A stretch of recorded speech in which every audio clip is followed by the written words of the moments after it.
दादा, तुम्ही स्वामींची चित्र जेव्हा काढता तेव्हा प्रत्येक भक्त बघणारा जो असतो तो त्या चित्राशी त्याचं एक नातं निर्माण करतो. मग तुमचं स्वामींशी नातं कसं आहे? माझं स्वामींशी नातं म्हणाल तर असं वाटतं हे जन्मजन्मांतरीचं नातं आहे.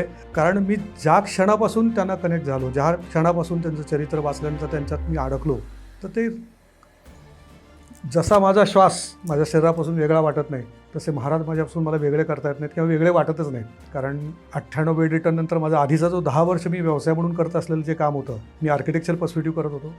आणि मला सडन ऑफ जेव्हा बेड रिटर्न व्हायला लागलं तेव्हा अगदी न्यूरोसर्जनचं रिटर्न लेटर होतं की तुम्हाला लाईफ टाईम बेड रिटर्न राहायला लागेल.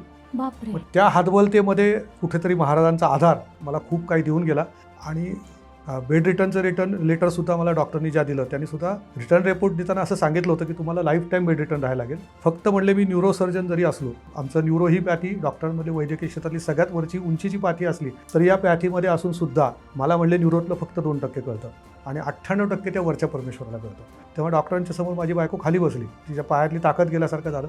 आणि त्या लिफ्टमधनं, त्या स्ट्रेचर लिफ्टमधनं जेव्हा मला खाली नेत होते तेव्हा माझ्या बायकोला फक्त एकच वाक्य बोललो की ज्याला 98% कळतं त्याला फॉलो करू, तू आत्ता त्याचं टेन्शन घेऊ नको. आणि बस तेवढा एकच वाक्य माझं मलाच आधार देऊन गेलं आणि महाराजांना घट्ट पकडलं.